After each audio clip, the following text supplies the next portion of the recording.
So this is what I received in the mail today. A few little surprises here with this one. It may be a run-of-the-mill fix it if it doesn't work. I haven't turned it on yet.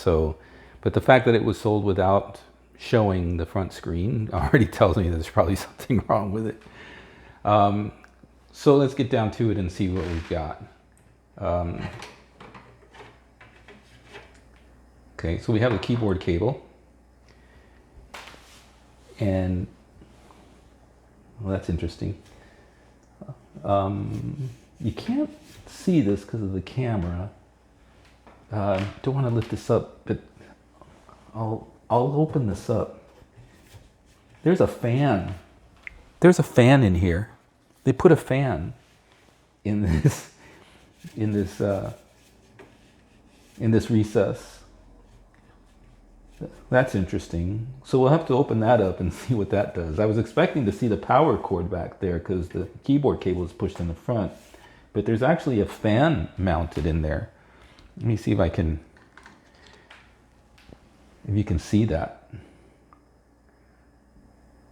That's a first for me. I don't know if that's ingenious or just kind of dumb, because I don't know how the air escapes that. Because it's pointed up to this case, right?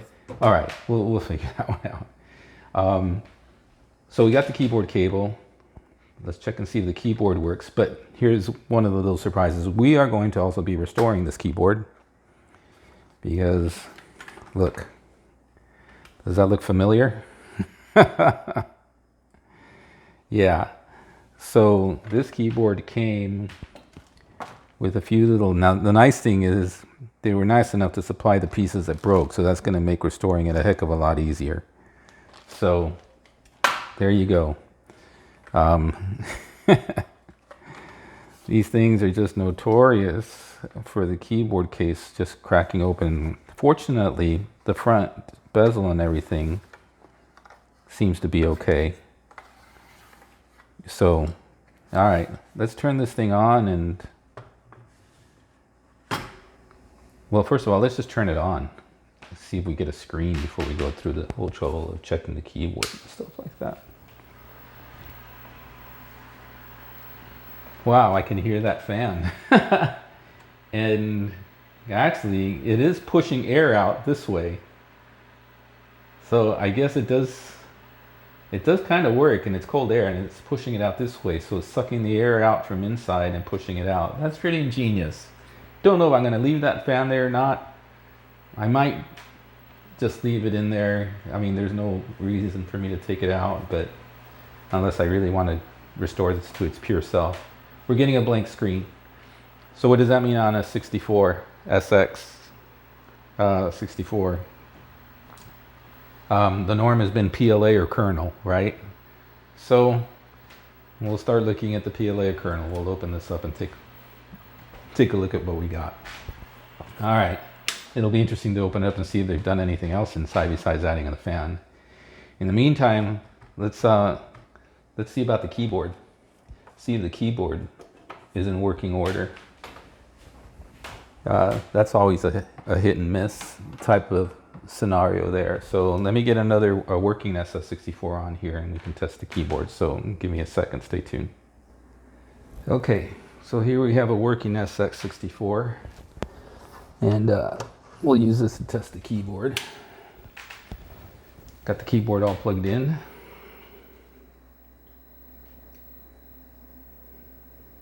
All right.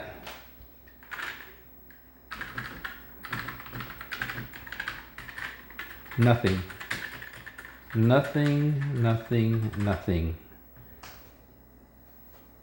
Got everything plugged in correctly, and I get absolutely nothing. So interesting. I'm going to plug another keyboard in here to make sure it's not the computer.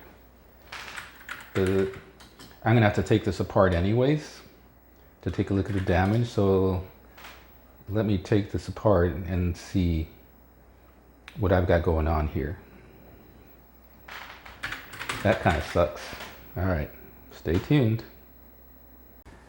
Okay, so here's why the keyboard wasn't working.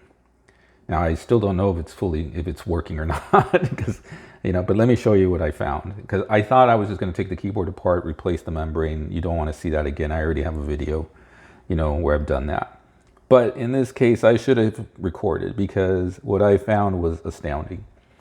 These copper strips that you see here were actually soldered on to the board. So basically, let me get this membrane off of here. Basically, what you see here, this is cleaned up. This was not like this.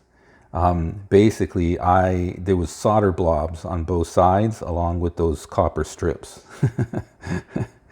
So I guess they were trying to make a connection. I don't know what they were after, because, having solder on both sides, for one, is ridiculous. I mean, there's only one side of each one of these strips that makes a connection to the trace. But the metal little strips here were a complete, utter mess. So anyways, I desoldered them. I cleaned up all the solder, took all the solder out, used steel wool to bring the copper back to life. And I applied, what you see in the gray here is liquid graphite. It's highly conductive, because some of these copper slices here, if you want to call them, they were damaged. Half of them were missing. So basically I used the liquid graphite to paint it back on. So now I toned this out already, making sure that each one of these makes contact with the proper pinout here. So I'm thinking this is good to go. It's very conductive across the board. I've toned it all out, cleaned it up, and so that will take care of this. But the other thing that was really interesting to me is the membrane itself. They damaged the membrane, and I guess, I don't know, did they try to solder through the membrane? I just don't know what they were trying to do here. This is the membrane, and it's not just that. Parts of the membrane are just damaged. Like, you wouldn't have been able to make contact with some of these, the graphite's gone. So if it's graphite, I'm not sure what it is. But anyways, the bottom line is the contacts are damaged.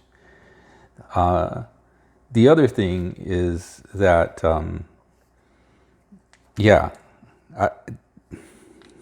anyways, this was a mess, as you can see. And so we're going to replace the membrane now that we've cleaned up, the contacts here, and they're fully functioning. And not only that, this just wouldn't have worked. I mean, they tore this up. So yeah. So we're going to replace that, and then we'll give it another test and see if we can get this keyboard back to working order again. So stay tuned. Okay, so here we have our replacement membrane, and you'll see on the replacement membrane that you have these contacts here, which on the one that came off, they're completely gone. So this would never have worked. So anyways, so I think we'll get these put on here real quick. So we have the initial plastic that goes on first here. Let me make sure I got this the right order here.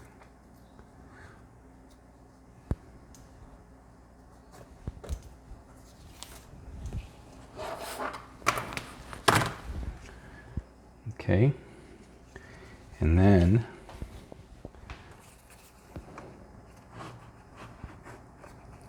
we have this piece that goes right above it. The purpose of the clear plastic is to prevent ghosting or double keying. It adds a little bit more thickness. Okay, so now we'll get this piece put on here, but first let me pop a couple of keys on here. I may not need a couple of keys. Let me just screw this down a little bit here to prevent this from moving.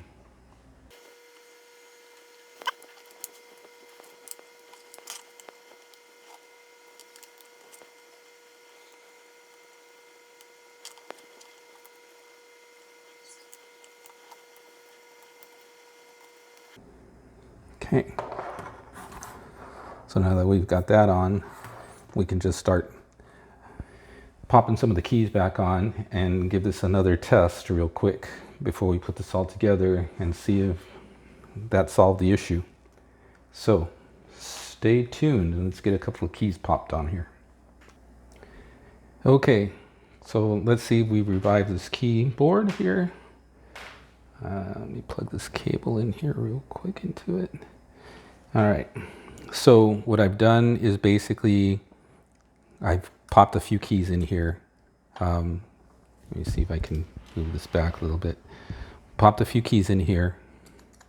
And yeah, let's see if we get some action out of this now.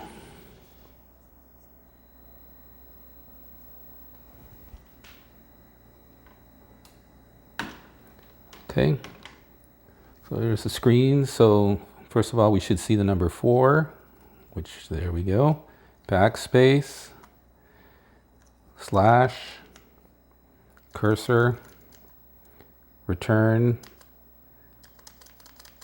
So I think we're pretty confident that this keyboard now works. So yeah. So that was an interesting one. I haven't run across anybody trying to repair their keyboard, their SX-64 keyboard, by soldering slices of copper. Not only that, it wouldn't have worked anyways because the membrane was shot. So the membrane didn't have the contacts on it.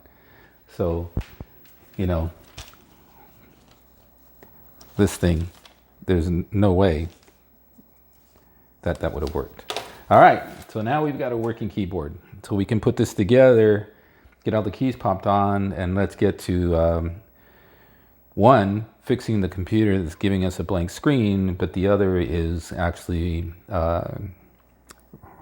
restoring the keyboard case that was completely destroyed. So stay tuned. Be right back.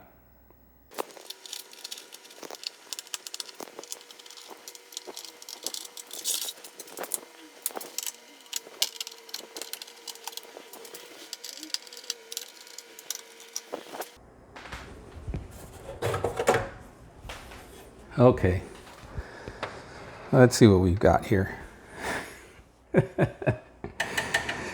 Oh my gosh, I have 2 bolts holding the fan on. The fan power is coming, I'm assuming it's 12 volts. And it's coming all the way, I'm assuming it's coming to the 12 volt rail, because I think this has 12 volts in it if I'm not mistaken. So, interesting. And not only that, it's held together by basically electrical tape. Yeah. Yeah, it looks like it's electrical tape holding this thing in place here. Okay, that's a recipe for disaster.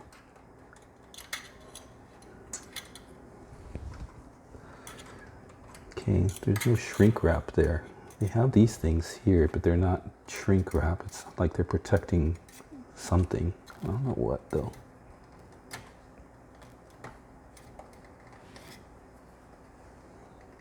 Okay, I'm gonna have to pull this back, take this out before we get to this whole PLA thing. The reason I'm gonna take this fan out, it makes too much noise. It's noisy. So let's get rid of it. So first thing is first, getting rid of that fan. We can clip these wires a bit. We may not need to.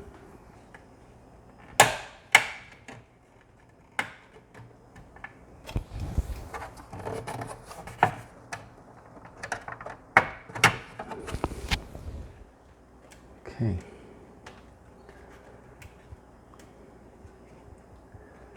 So that's how we're going to slide the fan out.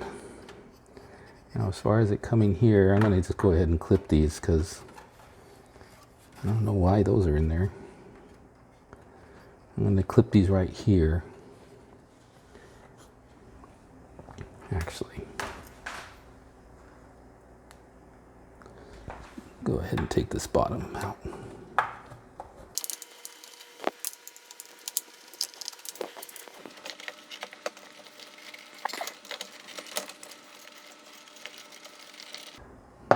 Okay, I'm going to cut this. I'm taking that fan out.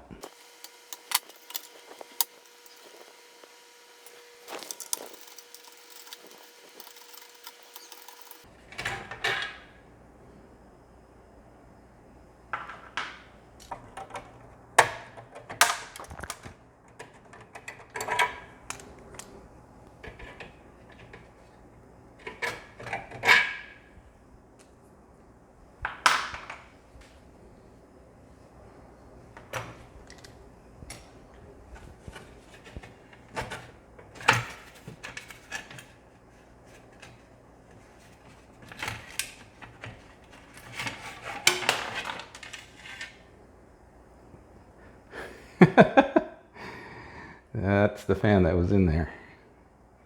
And yeah, it's actually, that's terrible. It's not working off one of the rails. That's something. It's working off of the actual 115 volts. That's insane. Okay. Well, there's a fan for you. So we're going to have to take this out and fix this because I don't want 110 volt wires just hanging around. I'm taking this off in order to get to the wires.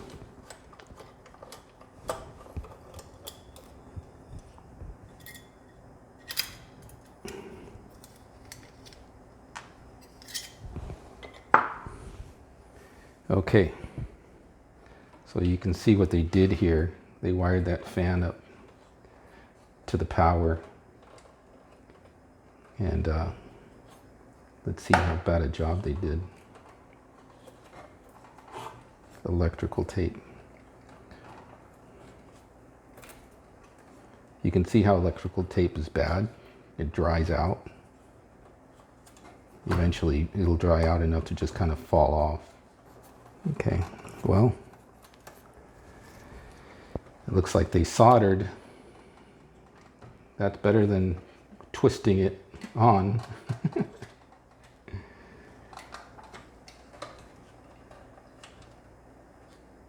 So we'll get to the other one here as well. All right, so I'm going to unsolder these things, put some shrink wrap there, and fix this back up. So be right back.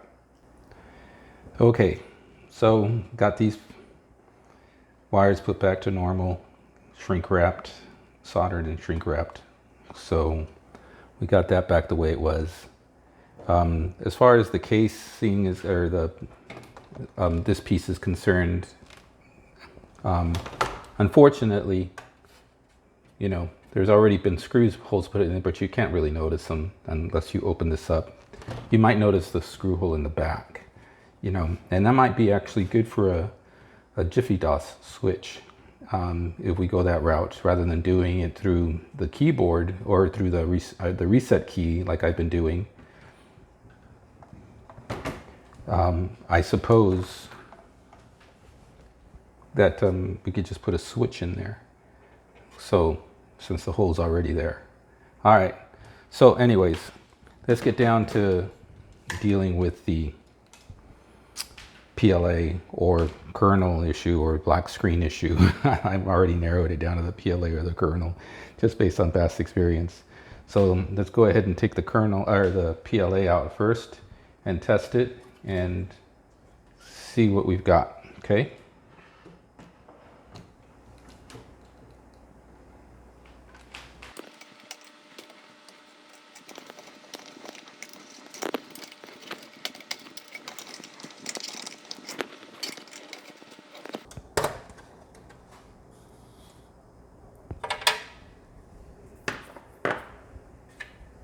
Okay, let's check this out first. Okay, we've got our trusty tester here, and PLA chip in here. See what happens. Okay, PLA is good. So let's go to the kernel next.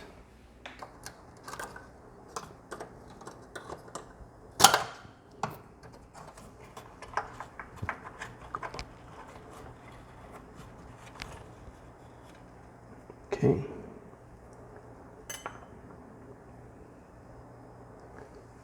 Interesting.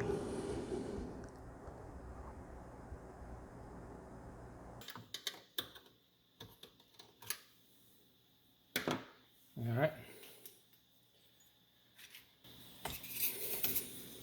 So let's check this on our handy dandy back bit chip tester here. I already have this configured for the SID.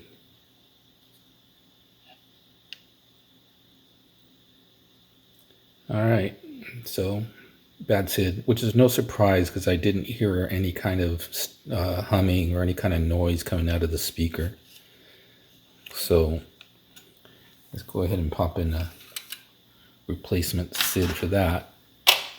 All right, I'm not going to put in a good SID chip or an ARM SID for now. I'm just going to put in this SID chip that I know works. It just has a bad channel. It wouldn't cause a black screen. So, okay, let me turn this thing on. I want to look at it in the front real quick here so I don't have to turn this whole thing around.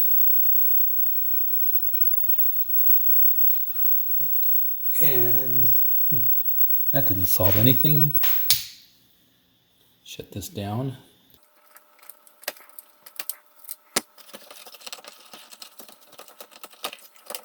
And in order to take this out,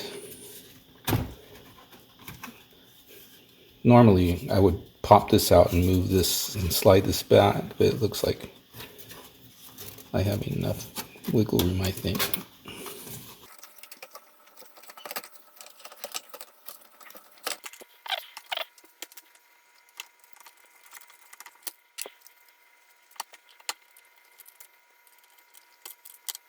Okay.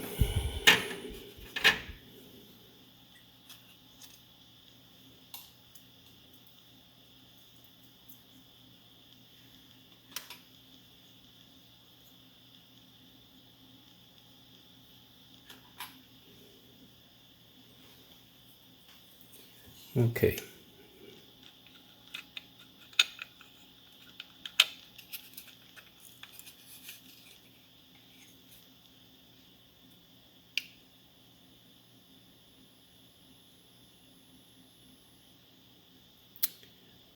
Okay, I think the next thing we need to do here is check the RAM. There's 8 chips here.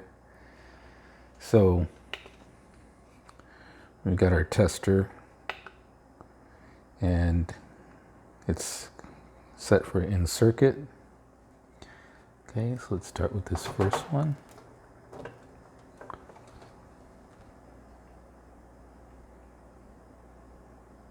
Okay, so that passed. Start with the second one here. Okay, that passed.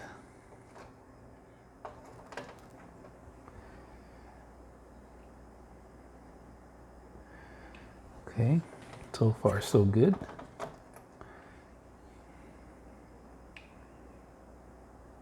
Okay, so that's the first bank. Let's go after the next one here. Okay, this might still pass, but notice the pin short. There's one short. So there's one short on that one, which crosses over. So it could be any one of these 4 in this bank. Look at that. See, it still says one short. It means it has a short in it. So one of these RAMs has a short in it, because if you look at this bank over here, you see The pin shorts is none.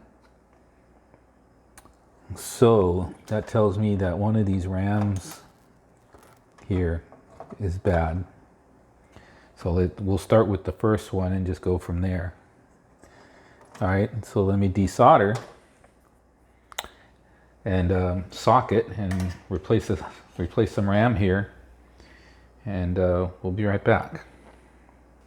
Okay, so when I went to start unsoldering RAM chips, I figured if 4 RAM chips are impacted, maybe one is causing the short. That'll take care of the others, but they're on different sides here. I don't know, it just seemed rather peculiar. So instead I targeted the multiplexers, and sure enough, here I have the multiplexer that I took out, one of the two. One tested good, and then there's this one that shows failed. So we're going to replace that one with this one. Okay, that shows pass. So let's keep our fingers crossed that that's what it is. And put this back.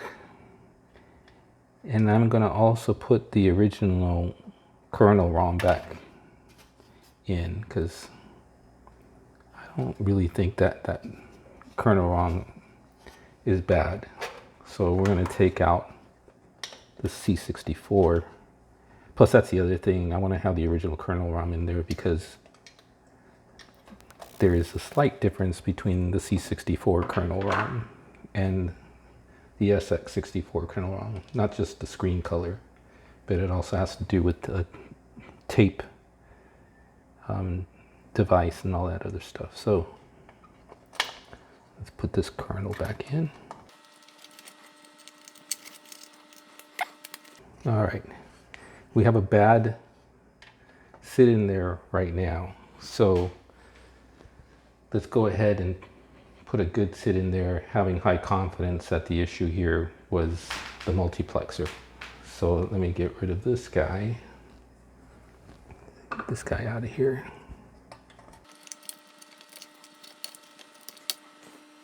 Okay, so we're going all in on the belief that multiplexer was the issue here. Putting in a SID.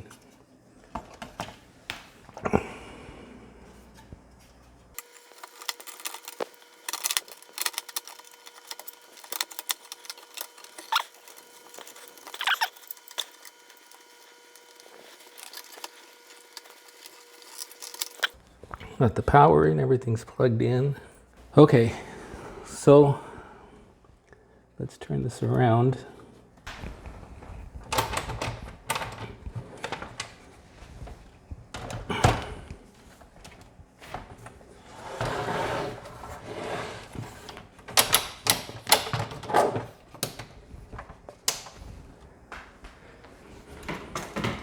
All right.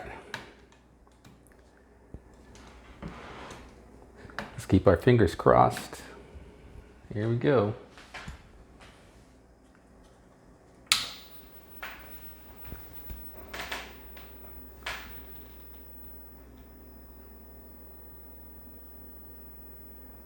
Yes, there we go. So it was the multiplexer. Let's get this color a little bit better here.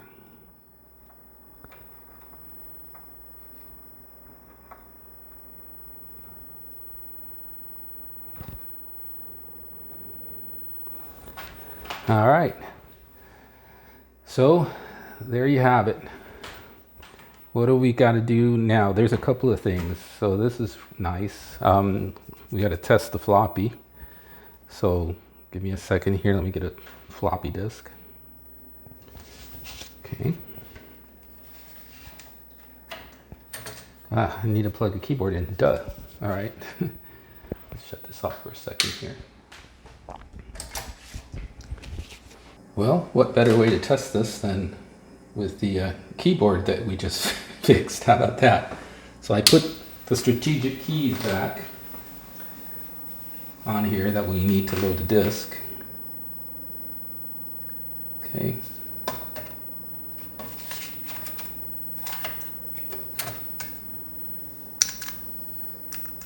Look how nice that works now.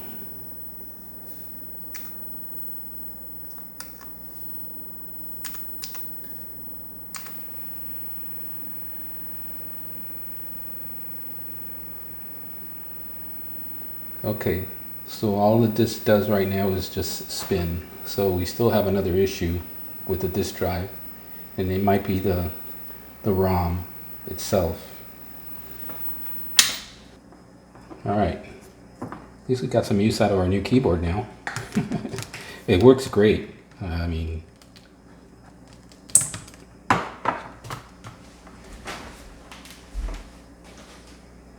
right, so let's attack this. Be right back.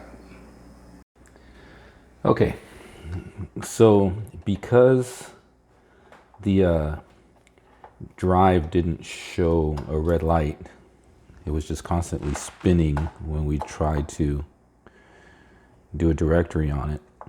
I'm going to forego the IO board, the smaller board here, and looking at that, because it's the floppy drive board here, the FDD controller here, this long card that controls that light. So chances are there's one of the supporting chips on this board here that's the issue. So we're going to take this board out and test it. Well, and test some of the chips on it. Right.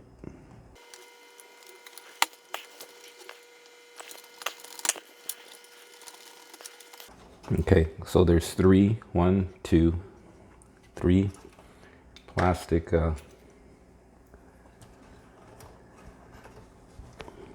nubs here, if you will, that you need to pop out.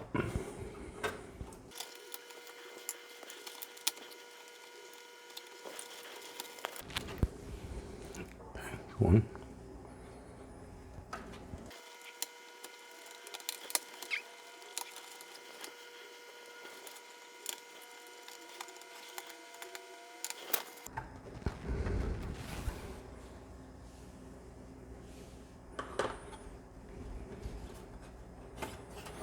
And there's a battery plug on the bottom, there's a power plug on the bottom that you need to pop out as well.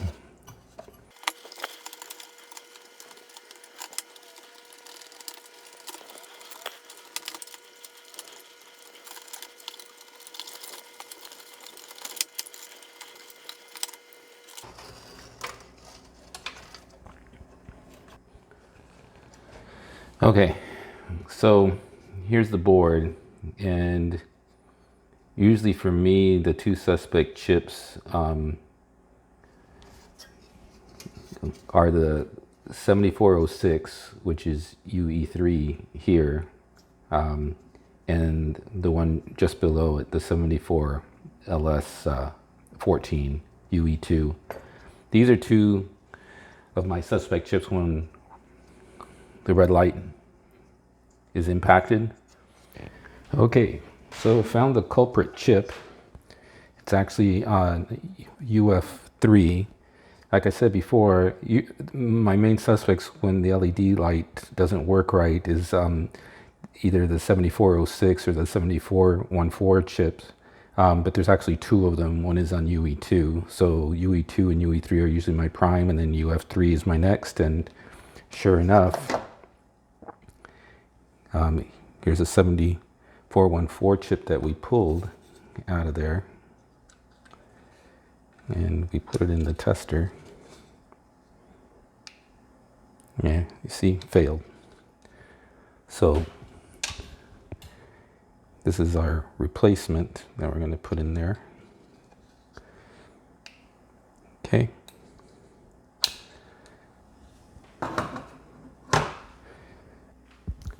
Okay, so let's get this thing popped in here.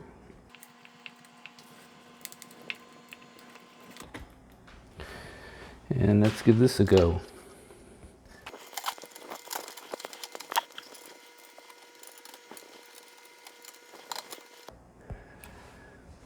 Okay, we seem to have everything plugged in.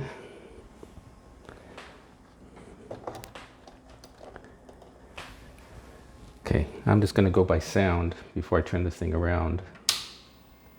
See if I hear the drive spinning, because it's on the other side.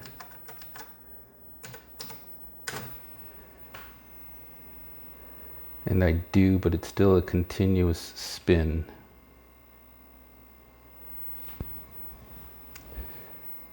Okay, so obviously we have more than one failed chip there. It kind of sucks, doesn't it? All right. So let's take a look at a few more of these chips and be right back. Okay. So now that we checked the 7406 and the 193, or excuse me, the 7414s, we found the bad 7406, which is not uncommon. But the drive still didn't have an LED light and still spun continuously. So my next target would have been UG5 here, which is a logic counter. So I unsoldered that. And here we have the set for 74193, which is a logic counter. And you see that it's failed. So here's a replacement. And you can find these chips readily on a normal 1541 drive board. I have a bunch of boards that are parts boards. And you can see this one passed. So let's pop this in and hope that we don't have any other issues with this. This has been getting to be quite a challenge here, this board. All right, so let's pop this guy in again. All right, let me buckle this down here real quick and turn this thing around, and we'll see if for sure we got this thing where we want. Okay, moment of truth. Here we go.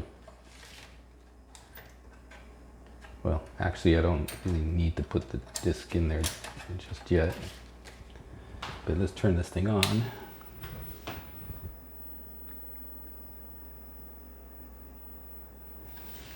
Okay. And, oops.